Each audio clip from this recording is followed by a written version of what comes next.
নমস্কার বন্ধুরা, আমি তারা। দেখো আমার সকালে স্টার্ট শুরু হয়ে গেছে। প্রায় 5:30টার থেকে উঠেছিলাম, কারণ অফিস আছে তো ছেলের মিটিংও ছিল, স্কুলে পিটিএমও ছিল। দিয়ে আমি তাড়াতাড়ি উঠে নিয়ে নিজের একটু ছাদে চলে গেলাম, দুয়ারে জল দিয়ে ছাদে চলে গেলাম কাপড় ছেড়ে। দিয়ে একটু যোগা করলাম, যোগা করে এসে আবার রান্নাঘরে রান্না করতে ঢুকলাম, কারণ তাড়াতাড়ি করে না রান্না করলে পিটিএম আছে, পিটিএমে যেতে হবে। তাই তাড়াতাড়ি করে রান্না, একদিকে ডাল একদিকে ভাত আমার হয়ে গেল প্রায়। তারপরে গ্যাস ট্যাস পরিষ্কার করে আর রেডি হয়ে গেল। বাসনটা ছিলই, বাসনটা ধুতে গেলে অনেক দেরি হয়ে যেত। দিয়ে স্কুল চলে গেলাম। দিয়ে তারপরে আমি সারাদিন তো অফিস করতে পারিনি, কারণ আজকে কাজের খুব প্রেশার ছিল। ছুটি যখন অফিস বন্ধ করব তার আগে আমি একটু ভিডিও করলাম, যে তোমাদের সঙ্গে শেয়ার করি আমার অফিসের পরে যে রুটিনটা, সেটা কীরকম কী তোমাদের সঙ্গে একটু শেয়ার করলাম। যে আমি রেডি হয়ে নিচ্ছি, যে অফিসটা একটু বাগাচ্ছিলাম, দিয়ে গুছিয়ে আমি ল্যাপটপ নিয়ে বাড়িতে চলে আসি। ঠিক ওখানে বাড়িতে বসে যা একটু কাজ থাকে, একটু ছোটো মোটো কাজ করা থাকলে করি। দিয়ে দেখছো আমি মুখে কাপড়টা বেঁধে নিলাম, হেলমেট টেলমেট পরে আর অফিসের জন্য বাড়ি আসার জন্য বেরিয়ে পড়লাম।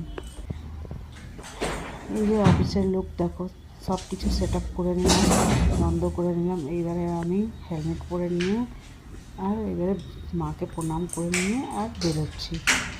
তারপর দেখো আমি বাড়ি পৌঁছালাম। বাড়ি পৌঁছে এবারে সব খেলাধুলা করে, ইনিও আমার সঙ্গেই ছিলেন।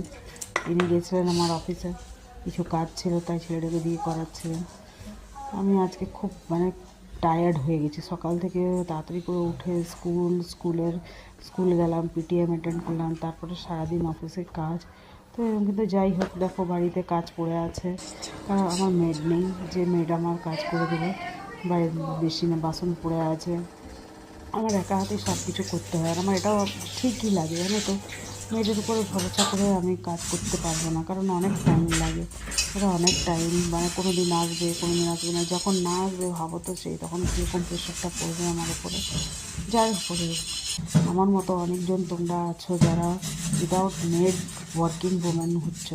মেড না থাকা বাড়িতে অনেক বড় খারাপও না, অনেক বড় ভালোও না, আমি সেটা বলবো। কারণ যখন তুমি পারবে না, তখন একজন কেউ থাকলে তোমার কাজ করে দেবে, দুটো খাবার বানিয়ে দেবে, এরকম হয়, জানো তো।